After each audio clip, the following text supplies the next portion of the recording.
नमस्कार. श्री स्वामी समर्थ सर्वांना. बघा, अधिक मास सुरू झाला आहे. अधिक मास 2026मध्ये आईची ओटी कधी भरावी, कशी भरावी, आई नसेल तर काय करावे, अधिक महिन्यात जोडवी का बदलतात, आणि खरं सांगायचं झालं तर आपल्या हिंदू धर्मात अधिक महिना हा पुरुषोत्तम मास म्हणून ओळखला जातो. केवळ तो काळ म्हणजे परमेश्वराच्या आशीर्वादाची जणू एक पर्वणीच असते. 3 वर्षातून एकदा येणारा हा महिना आपल्या आयुष्यातील संकटे दूर करण्यासाठी, अधिकाधिक पुण्याचा बॅलन्स वाढवण्यासाठी एक बक्षिसाचा महिना मानला जातो. जणू आपल्यासाठी हा एक बक्षीस म्हणून महिना मिळालेला असतो. ह्या महिन्यात आपण आपल्या 7 पिढ्यांचे दारिद्र्य दूर करण्यासाठी, त्याचप्रमाणे आपल्याकडनं काही चुका झाल्या असतील, कळत नकळत चुका झाल्या असतील, किंवा याच्या अगोदर आपल्याकडनं काही गोष्टी चांगल्या करायच्या राहिल्या असतील, किंवा काही सेवा केल्या नसतील, आपल्या कुलदेवीचा कुलाचार कुलधर्म केला नसेल, आपल्याकडनं आपल्या गुरूंची सेवा झाली नसेल, तर आपण ह्या महिन्यामध्ये ह्या सर्व गोष्टी करू शकतो आणि याचं अधिकाधिक पुण्य हे आपण कमवू शकतो. तर बघा, आजच्या व्हिडिओमध्ये आपण हेच पाहणार आहोत की अधिक मासात आपण आईची ओटी कशी भरावी, आई नसेल तर काय करावं, जोडवी का बदलावी, त्याचप्रमाणे कोणत्या चुक्या आपल्याला या अधिक महिन्यात करायच्या नाही, आणि थोडक्यात महत्त्वाचे नियम आपण या व्हिडिओमध्ये पाहणार आहोत. तेव्हा व्हिडिओ कुठेही स्किप करू नका आणि संपूर्ण बघा. बघा, एक सुवासीन महिला, विवाहित महिला जोडवी आपल्या पायात घालत असतात. एक सौभाग्य अलंकार म्हणून ती कपाळाला कुंकू, गळ्यात मंगळसूत्र आणि पायात जोडवी घालत असतात. आता ही जोडवी नुसती घालण्याची एक परंपरा आहे की यामागे काही विशिष्ट कारण आहे?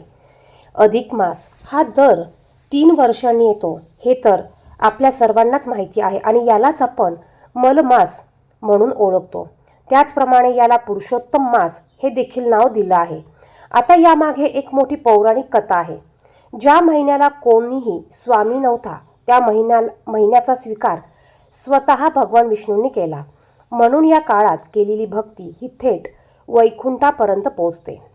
या महिन्यात केलेल्या दानधर्माला, नामस्मरणाला इतर महिन्याच्या तुलनेत 10 पटीने अधिक पुण्य प्राप्त होत असतं, आणि म्हणूनच आपण या महिन्यात आपल्या पुण्याचा अधिकाधिक बॅलन्स वाढवण्यासाठी होईल तेवढ्या सेवा, उपासना आपल्याला या महिन्यात करायच्या आहे. खास करून अधिक मासामध्ये भगवान श्री हरिविष्णू, माता लक्ष्मी यांची सेवा केली जाते. माता लक्ष्मीची सेवा केल्यामुळे आपल्याला आपल्या घरात सुख, समृद्धी सर्व काही प्राप्त होतं. त्याचप्रमाणे या अधिक मासामध्ये आईची ओटी भरण्याला देखील महत्त्व आहे. आपल्या आईलाही मातृदोष किंवा पितृदोष लागू शकतो. हे ऐकायला थोडं धक्कादायक वाटेल, पण हे सत्य आहे. अनेक स्त्रिया उत्साहाच्या भरात किंवा घाई गडबडीत काही अशा गोष्टी ओटीत ठेवतात ज्या अधिक मासात वर्ज्य आहेत. काही जणी चुकीच्या वेळी किंवा चुकीच्या दिशेला तोंड करून ओटी भरतात. आईला एखादी वस्तू देताना आपल्या मनातील भाव जर चुकला तर त्या दानाचा स्वीकार देव देखील करत नाही. आईची ओटी भरताना आपल्याला कोणत्या चुका करायच्या नाही त्याविषयीची माहिती आपण पुढे पाहणार आहोतच. पहिली चूक म्हणजे दानामध्ये वापरलेली ती एक विशिष्ट वस्तू, जी तुम्हाला पुढे सांगणार आहेच. दुसरी चूक म्हणजे ओटी भरताना केलेले ते बोल, आणि तिसरी सर्वात मोठी चूक म्हणजे आईचा मान राखताना वडिलांकडे किंवा पितृपक्षाकडे केलेले दुर्लक्ष. जर तुमच्याकडून या चुका झाल्या तर संसारात कटकटी वाढू शकतात किंवा मुलांच्या प्रगतीत अडथळे निर्माण येऊ शकतात. आईची ओटी भरणं ही केवळ एक परंपरा नाही, तर तो एक यज्ञ आहे. शास्त्र सांगतं, स्वामी तिन्ही जगाचा आई विना भिकारी. पण अधिक महिन्यात हीच आई साक्षात राजलक्ष्मी बनून आपल्या समोर उभी असते. या महिन्यात तिची पूजा करणं म्हणजे केवळ एक विधी नाही, तर आपल्या नशिबाची कुलप उघडण्याची एक देवी गुरुकिल्ली आहे. आईची ओटी का भरावी?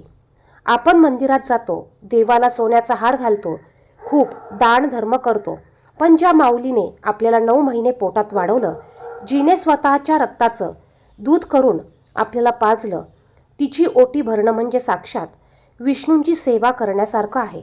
शास्त्रात असं म्हटलं आहे की आईच्या चरणाशी 33 कोटी देवांचा वास असतो. जेव्हा तुम्ही श्रद्धेने आईची ओटी भरता तेव्हा तुमच्या माहेरचे पितर तृप्त होतात आणि तुमच्या सासरच्या कुळात भरभराट मिळते. तुमच्या सौभाग्यवती आयुष्यावर जर काही संकट येणार असतील तर आईचा पदर आणि तिची ओटी ते संकट आपल्यावर झेलून घेते. आता आईची ओटी कधी भरावी? 2026चा हा अधिक मास विशेष योगायोग घेऊन आला आहे. जर तुम्ही संपूर्ण महिनाभरात कधीही ओटी भरू शकत असाल तर काही विशिष्ट दिवस आहे. या दिवशी आपण आईची ओटी नक्की भरू शकतो आणि या दिवशी जर का ओटी भरली तर आपल्याला याचं फळ अक्षय हे प्राप्त होत असतं. तसं पाहिलं तर बघा, हा संपूर्ण महिना, हा अधिक संपूर्ण महिना उत्तम महिना आहे. त्यामुळे तुम्हाला तुमच्या हिशोबाने, तुमच्या टायमानुसार तुम्ही या संपूर्ण महिन्यामध्ये तुम्ही आईची ओटी ही कोणत्याही दिवशी, कोणत्याही वारी, कोणत्याही वेळी भरू शकतात. परंतु तसं पाहिलं तर आपल्या हिंदू धर्मात मंगळवार आणि शुक्रवार हे देवीचे वार मानले जातात आणि ह्या देवीच्या वाराच्या दिवशी तुम्ही आईची ओटी अवश्य भरू शकतात. त्याचप्रमाणे बघा, शुक्ल पक्षातील द्वादशी जी विष्णूंना प्रिय आहे, पौर्णिमा जी चंद्रासारखी शीतलता आणि पूर्णत्व देते, गुरुवार जो सौभाग्याचा आणि समृद्धीचा वार आहे. यापैकी कोणत्याही एक दिवस निवडा आणि त्या दिवशी तुम्ही तुमच्या आईची ओटी भरू शकतात. आता ओटी भरताना केवळ वस्तू देऊ नका, तर त्यामध्ये तुमचं प्रेम देखील तुम्हाला मिसळायचं आहे. म्हणजेच बघा, आईला तुम्ही साडी घेताना महागडी घेण्यापेक्षा तिला शोभेल अशी आणि तिला आवडेल अशी, तिला जो रंग आवडतो, जो कपडा आवडतो, ज्या पद्धतीची साडी तिला आवडते, तिच्या आवडीनुसार तुम्ही तिला साडी घेऊ शकतात. त्याचप्रमाणे नारळ हे श्रीफळ आहे जे पूर्णत्वाचं प्रतीक आहे. त्याचप्रमाणे आपल्याला कुठलीही 5 फळं घ्यायची आहे. 5 फळं आपल्या जीवनातील 5 सुखांचे प्रतीक मानले जातात. आईला दक्षिणा देताना ती 11, 51 किंवा तुमच्या यथाशक्तीनुसार तुम्ही दक्षिणा देऊ शकतात आणि ती देताना वाकून तिच्या पाया पडायला विसरू नका. तुम्ही हजारो रुपयांची साडी द्या किंवा लाखो रुपयांचे दागिने द्या, पण जर ओटी भरताना आईच्या मनात तुमच्याबद्दल थोडी जरी खंत राहिली तर त्या दानाचा उपयोग होत नाही. पण जर ओटी स्वीकारताना तिच्या डोळ्यातून आनंदाश्रू आले, जर तिने भरल्या डोळ्यांनी तुमच्या डोक्यावर हात ठेवून सुखी रहा असा आशीर्वाद दिला, तर समजून जा की तुमचं नशीब उघडलं. तिने ते आनंदाश्रू म्हणजे तुमच्या आयुष्यातील प्रगतीचे पाझर आहेत. आईची माया ही जगातील सर्वात मोठी पॉझिटिव्ह एनर्जी आहे, जी ऊर्जा या अधिक महिन्यात आपल्या पदरात आपल्याला पाडून घ्यायची आहे. बघा, आता बऱ्याच जणांना, बऱ्याच महिलांना आई नसते. मग अशा वेळेस आपलं मन छोटं करायचं नाही. ज्या माऊलीने आपल्याला जन्माला दिलं ती देहाने जरी आपल्यासोबत नसली ना, तरी तिचं अस्तित्व हे आपल्या आसपास नेहमी असतं. ती नेहमीच जिथे कुठे असेल, ती नेहमीच आपल्या सुखाचा विचार करत असते आणि आपल्याला आशीर्वाद देत असते. मग अशा वेळेस शास्त्र सांगतं, माता हे केवळ एक शरीर नाही, तर ते एक स्थान आहे. जर तुमची जन्मदाता आई नसेल तर तुम्हाला मावशी असेल, मावशीची ओटी भरू शकतात तुम्ही. जर तुम्हाला मोठी बहीण असेल तर मोठ्या बहिणीची तुम्ही ओटी भरू शकतात. मोठी बहीण देखील ही आपल्या आईच्या ठिकाणी असते आणि मावशी देखील आईच्या ठिकाणी असते. बघा, म्हणतात ना, आई मरो आणि मावशी जगो. त्यामुळे तुम्ही तुमच्या मावशीची आई समजून ओटी भरू शकतात, बहिणीची आई म्हणून ओटी भरू शकतात. मोठी जाव असेल तर मोठ्या जावेची ओटी भरू शकतात. एखाद्या ब्राह्मण सुवासिनीला किंवा एखाद्या मंदिरात जाऊन वृद्ध मातेला तुम्ही आई मानून तिची ओटी भरू शकतात. साक्षात तुम्ही आई मानून जर का ओटी भरली तर ही ओटी तुमच्या आईपर्यंत नक्कीच पोचणार आहे. त्याचप्रमाणे जर का आई विधवा असेल तर काय करावे? बघा, आई ही साक्षात परमेश्वर आहे. तिचं सौभाग्य हे तिच्या पतीच्या असण्या नसण्यावर संपत नाही. तिचं सौभाग्य तिच्या मुलांमध्ये, तिच्या लेकीच्या कपाळावरील कुंकवात आणि तिच्या नातवंडाच्या हसण्यात असतं. समाज काय म्हणतो यापेक्षा शास्त्र काय सांगतं हे महत्त्वाचं आहे. जर का आई विधवा असेल तर तिला दुर्लक्षित करू नका. उलट तिला तुमच्या प्रेमाची जास्त गरज आहे. अशा वेळी ओटी भरताना फक्त काही नियम आपल्याला पाळायचे आहेत. मग आईला काळी किंवा गडद निळी साडी देण्याऐवजी सात्विक रंगाची साडी द्या. पिवळा, विटकरी, भगवा किंवा एखादा फिक्का रंग जो तिला शांतता देईल किंवा तिच्या आवडीच्या रंगाची साडी तुम्ही तिला देऊ शकतात. आईला हळदी कुंकू लावण्याऐवजी तिचे पाय तुम्ही दुधाने किंवा पाण्याने धुवा आणि त्यावर फुले अर्पण करा. तिच्या चरणांना स्पर्श करून तिची ओटी भरा. ओटी देताना तिच्या मनात ही भावना जागृत करा की आई तू एकटी नाहीस, आम्ही तुझे अंश तुझ्या सोबत आहेत. आता ओटीमध्ये देखील आपण तिच्या आवडीच्या वस्तू, आवडीचे पदार्थ ह्या ओटीमध्ये तिला आपण भेटवस्तू म्हणून देऊ शकतात. तिला ज्या वस्तू आवडत असेल किंवा तिला ज्या गोष्टी घ्यायच्या असेल त्या गोष्टी तुम्ही तिला घेऊन तिची ओटी भरू शकतात. आता ओटी भरताना आपण फक्त ही ओटी तिच्या हातात द्यायची आहे किंवा साडी तिच्या हातात द्यायची आहे. आपल्याला तिच्या ओटीत ह्या वस्तू टाकायच्या नाही. बघा, यामुळे भगवान विष्णू आणि माता लक्ष्मी तुमच्यावर प्रसन्न होणार आहे. साक्षात तुम्ही आईची ओटी भरतात म्हणजे माता लक्ष्मीची ओटी भरत असतात. अधिक मासामध्ये जोडवी का बदलायची? अनेक स्त्रिया अधिक मासात जुनी जोडवी काढून नवीन जोडवी घालतात. तर यामागचं कारण काय? बघा, जोडवी हे सुवासिनीचं लक्षण आहे, सौभाग्याचं लक्षण आहे आणि ते चांदीचंच असतं. जोडवी ही कधीही सोन्याची घातली जात नाही. चांदी हा चंद्राचा धातू आहे जो मन शांत ठेवतो. अधिक महिन्यात जुनी झिजलेली जोडवी बदलून नवीन जोडवी घातल्याने स्त्रीची ऊर्जा पुनर्स्थापित होते. असं मानलं जातं की नवीन जोडव्यांमुळे पती पत्नीमधील स्नेह वाढतो आणि घरातील नकारात्मकता दूर होते. म्हणून या अधिक महिन्यात नवीन जोडवी करावी किंवा जुनी जोडवी मोडून त्याच्यात भर घालावी. अधिक मासात बघा आपल्याला कोणत्या कोणत्या गोष्टी करायच्या आहेत. तर अधिक मासात आपल्याला रोज लवकर उठायचं आहे. लवकर उठून अंघोळीच्या पाण्यात आपल्याला पंचगव्य टाकून, गंगाजल टाकून अंघोळ करायची आहे. त्यानंतर आपल्याला दररोज माता तुळशीची पूजा करायची आहे. शक्य झाल्यास तुळशीसमोर शुद्ध गाईच्या तुपाचा दिवा लावायचा आहे. त्या दिव्यामध्ये आपल्याला एक लवंग टाकायची आहे. यामुळे घरामध्ये लक्ष्मीचा कायमस्वरूपी वास राहतो. त्याचप्रमाणे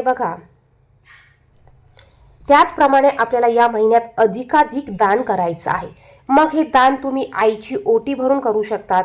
त्याचप्रमाणे भगवान श्री हरी विष्णू यांना दीपदान करू शकतात. त्याचप्रमाणे ह्या महिन्यात 33 दिव्यांचं दान तुम्ही करू शकतात. प्रत्येक मंदिरात जाऊन तुम्ही दिवा तिथे प्रज्वलित करून तुम्हाला दिवा तिथेच ठेवून यायचा आहे. तुम्ही नदीच्या काठावर दान करू शकतात. तुम्ही नदीमध्ये दीपदान करू शकतात. कारण या महिन्यात दान धर्म करण्याला विशेष महत्त्व आहे. आपण जेवढं काही दान करू हे दान विष्णू स्वरूप मानलं जातं आणि ते थेट भगवान श्रीहरी विष्णू यांच्या चरणाशी जात असतं, माता लक्ष्मीपर्यंत जात असतं. बघा, त्याचप्रमाणे ह्या अधिक मासामध्ये आणखीन एक महत्त्वाची गोष्ट केली जाते, ती म्हणजे जावयाला घरी बोलावून जावयाला दान देणे. आता हे दान तुम्ही सोनं नाणंच द्या असं काही नाही. तुम्ही 33 या संख्येमध्ये त्यांना 33 अनारसे देऊ शकतात, 33 बत्तासे देऊ शकतात, 33 प्रकारचे ड्रायफ्रूट देऊ शकतात, 33 प्रकारची तुम्ही फळं देऊ शकतात. त्याचप्रमाणे शक्य झाल्यास तुम्ही तांब्याचं तामण द्या, एक चांदीची निरंजन शक्य झाल्यास द्या किंवा तुम्ही तांब्याची निरंजन दिली तरी चालेल. ज्याला शक्य नाही त्याने स्टीलची निरंजन दिली तरी चालेल. किंवा तुम्ही नुसतं जावयाला घरी बोलावून त्यांना कपडे घेऊन त्यांना त्यांच्या आवडीचं जेवण बनवून धोंड्याचं जेवण त्यांना जेवू घालून तुम्ही त्यांचा मान सन्मान करू शकतात. कारण साक्षात या महिन्यात लेक जावायला विष्णू नारायणाचा जोडा मानला जातो आणि जर का त्यांना आपण घरी बोलावून त्यांचा मान सन्मान केला तर आपल्याला साक्षात भगवान श्रीहरी विष्णू आणि माता लक्ष्मी यांचे आशीर्वाद प्राप्त होत असतात. त्याचप्रमाणे अधिक मासामध्ये काही ठिकाणी एका वेळेला जेवण केलं जातं. अधिक मासामध्ये संपूर्ण महिनाभर आपल्याला जेवढ्याही उपासना करायच्या आहे, मग तुम्ही एखाद्या ग्रंथाचं पारायण करू शकतात, पुरुष सुक्ताचं रोज पठण करू शकतात, तुमच्या देवीच्या मंत्राचा जप करू शकतात, गुरूंच्या मंत्राचा जप करू शकतात, गुरुचरित्र पारायण. त्याचप्रमाणे तुम्हाला जे कुठले पारायण करायचे असेल ते करू शकतात. अधिक मासाची कथा तुम्ही या संपूर्ण महिन्यात वाचू शकतात. तर काही ठिकाणी हा संपूर्ण महिना मांसाहार केला जात नाही. या महिन्यात तुम्ही सत्यनारायण पूजेची संकल्प सोडून किंवा संकल्प न करता संपूर्ण महिनाभर पूजा करू शकतात. हा अधिक मास अधिकाधिक पुण्य कमवण्यासाठी अतिशय प्रभावी आणि उत्तम महिना आहे. या व्यतिरिक्त काही प्रश्न असतील तर कमेंट बॉक्समध्ये नक्की विचारा. धन्यवाद.